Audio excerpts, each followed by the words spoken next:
Faltam exatamente 4 dias para acabar a pré-venda da Vampyr, a antologia de vampiros que eu organizei junto com o Andrew e a editora Diário Macabro. Hoje eu vim contar um pouquinho para vocês sobre meu processo na escrita, sobre o meu processo como organizadora da Vampyr e tudo que a escrita e a literatura têm abrido de portas para mim. Eu vou chegar lá, vai ser uma coisa meio emotiva, a gente vai conversar um pouquinho sobre a própria antologia, mas eu já quero deixar aqui claro que o link para a compra do seu exemplar vai estar aqui embaixo e vocês podem usar meu cupom HELENA5 para ter desconto. E, gente, por favor, né?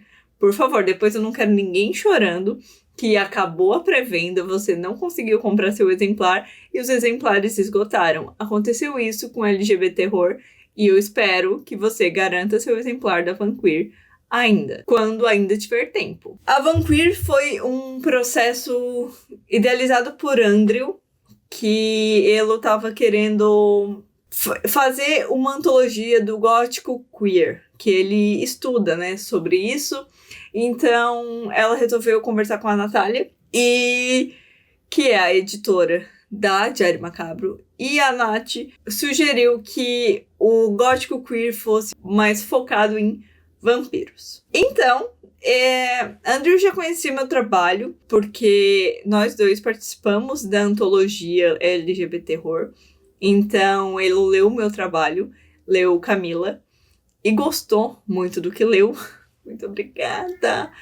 E, particularmente, eu também gosto muito desse conto. Se você não leu Camila, se você não leu LGBT Horror, o link também estará aqui embaixo, porque está no Kindle Unlimited, então você pode acessar se você assinar.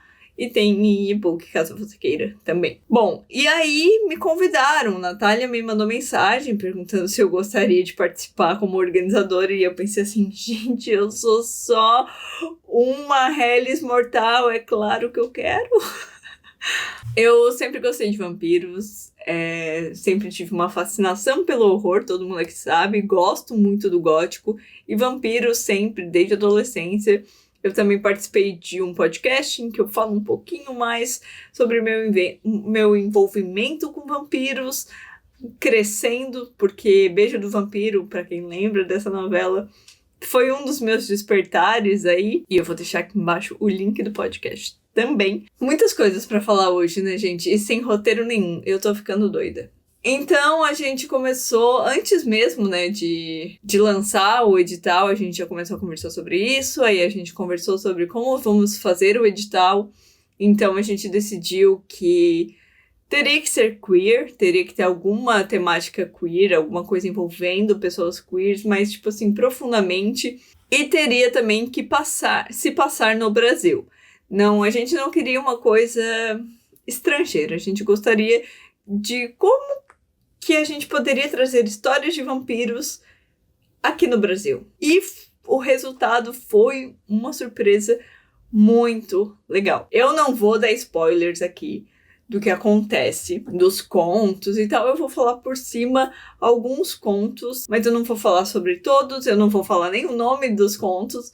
Mas assim, você pode esperar alguma releitura aí, principalmente de Polidori, do Vampiro de Polidori. A gente vai ter também contos que brincam muito com clássicos, com outros clássicos de vampiros, como Drácula, como Carmila, mais escritas dentro do Brasil. A gente tem representações mais de objetos também. A gente tem histórias com assuntos religiosos muito pertinentes. Ou também histórias que é uma perseguição e remete muito a um tempo não muito distante do que a gente já viveu aqui no Brasil, uma época de muita dor.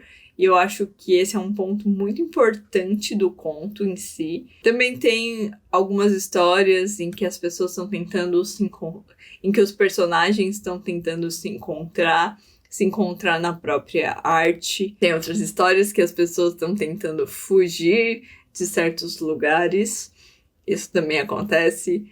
E existem lugares que também têm representações muito potentes em certos contos aí Tô falando muito por cima de tudo que você pode encontrar nessa antologia, que tá muito rica. Eu e Andrew tentamos juntar o máximo de histórias diferentes. A gente recebeu muitas histórias que focavam muito na questão de vampiro ataca humano e se transforma em vampiro. Mas a gente tentou não deixar uma coisa muito igual, assim. A gente queria histórias diferentes, a gente queria visões diferentes e vivências diferentes. Então, a questão queer, a gente vai encontrar relacionamentos sáficos nessas histórias, a gente também vai encontrar relacionamento entre dois homens, a gente vai encontrar personagens trans, personagens dentro do armário, fora do armário, uma grande diversidade de representações. E eu acho que se você gosta de vampiros, você precisa adquirir um exemplar desse livro, porque ele tá incrível, assim. Eu tô muito feliz de ter participado dessa organização. Foi uma experiência incrível pra mim. Esses dias eu tava lendo um livro do Joe Hill, 2 livros do Joe Hill, na verdade, e são 2 livros de contos, então eu posso ler à vontade, ficar mexendo neles, né? Revezando. E o Joe Hill, inclusive, tem uma história de vampiros diferente, que se chama Nosferatu. Inclusive, é o meu romance favorito do autor. E aí eu tava, sei lá, ouvindo entrevistas dele, coisas assim. E é momento emoção, tá? Momento sensibilidade aqui, abrindo o coração pra vocês. Aí eu abri o Instagram do Joe e achei uma mensagem dele. Uma mensagem minha pra ele, de 2020. Em que eu falava que eu era uma estudante, estava na faculdade, fazendo fisioterapia, mas o meu sonho mesmo era ser uma escritora publicada. Engraçado que em 2023 eu recebi a minha primeira aprovação, que vai ser lançado no segundo semestre desse ano, tá? Pra vocês. Depois eu falarei mais sobre esse livro. Mas em 2024 aparece o edital de LGBT Horror pela Diário Macabro também. Lanço o meu conto na tentativa de publicação, é aceito. Então eu simplesmente virei uma autora publicada. Assim, num sonho que parecia muito distante pra mim. Eu tava em casa, tranquila, recebi uma mensagem da Nath, da Diário Macabro, e mais uma vez essa editora independente me abraça, assim, de uma forma incrível e com um projeto maravilhoso de vampiros, pessoas queers, né, temática queer no Brasil. Inclusive, foi a Nath que lançou esse nome, que eu achei incrível. E eu pude conhecer muita gente massa, eu pude me aproximar de muito autor muito foda. Conheci editoras muito legais, outras editoras pequenas, independentes, muito interessantes, muito legais. Conheci livros de vampiros que eu não conhecia.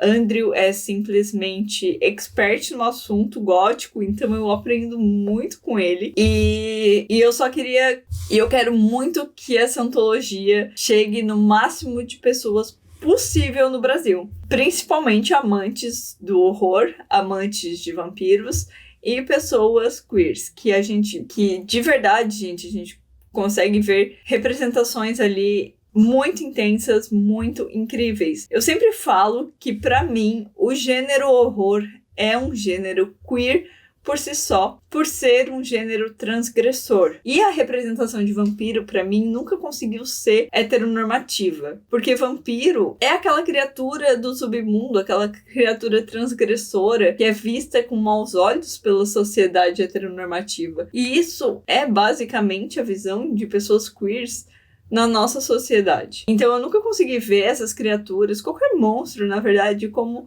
uma forma heteronormativa. E ter esse livro aqui no Brasil, inclusive essa coragem de lançar um livro desses no Brasil hoje em dia, em que a gente está tendo tanto retrocesso em pensamentos, é muito importante. E eu queria muito que vocês ajudassem a compartilhar essa palavra do Vanqueer, compartilhar essa publicação, comprar os exemplares, ajudar a gente na divulgação. A gente vai estar no lançamento da PocCon, então sim, eu estarei lá na PocCon em São Paulo para autografar o exemplar de vocês. Se vocês quiserem me conhecer, eu estarei em São Paulo na PocCon, pode chegar lá, pode falar comigo. Só não pode me xingar, entendeu? Só não pode vir me xingar. Mas eu tô muito feliz, gente. Eu tô simplesmente muito feliz. E toda vez que eu tô muito feliz, eu quero compartilhar com vocês. E eu quero abrir o vídeo aqui e falar pra vocês o quanto esse livro é importante. Não só pra mim, mas pra todos os autores, pra literatura nacional. Que, gente, é difícil, gente. É difícil. Mercado editorial é difícil. E a gente precisa de apoio e eu tô pedindo pra vocês adquirirem um exemplar de vocês. Vocês podem retirar na PocCon. Quem é de São Paulo ou quem vai estar em São Paulo pode retirar lá e não vai pagar frete. Use meu cupom de desconto de 5%, que também ajuda essa produtora, escritora aqui de conteúdos literários pra vocês. Mas com tudo isso acontecendo na minha vida, assim, eu acho incrível que aquela mensagem do Joe Hill que eu comentei com vocês é tipo, gente, as coisas realmente podem acontecer. Não depende só de mim, eu não tô querendo fazer um discurso meritocrático aqui, pelo amor de Deus. Mas às vezes os sonhos acontecem mesmo e eu acho isso maravilhoso. E é muito emocionante, eu nunca vou conseguir esquecer a reação que eu tive quando eu recebi meu primeiro e-mail de aprovação de alguma história minha. E eu nunca vou esquecer também a sensação que eu tive de que eu tô no caminho certo quando a Nath me convidou pra fazer parte da Vanqueer. Parecia que alguém... É isso, gente, sei lá, eu tô meio emotiva, eu tô muito feliz com a Vanqueer. Semana que vem eu vou estar em São Paulo pro lançamento e é o meu primeiro lançamento, né? Eu vou estar lá para um primeiro lançamento da minha vida. Isso é bizarro, gente, é bizarro. Eu tô muito feliz. Tô muito feliz, de verdade. Muito obrigada a você que já adquiriu seu exemplar e usou meu cupom. Tá, Helena5. Obrigada a você que assistiu até aqui e principalmente obrigada aos apoiadores do canal por estarem sempre comigo. Todos os links estão aqui embaixo. Não esquece de curtir o vídeo, comenta aqui embaixo, me dá um oi, bom dia, boa tarde, boa noite. Comenta um morceguinho aí se você assistiu até o final. E eu vejo vocês no próximo vídeo. Tchau!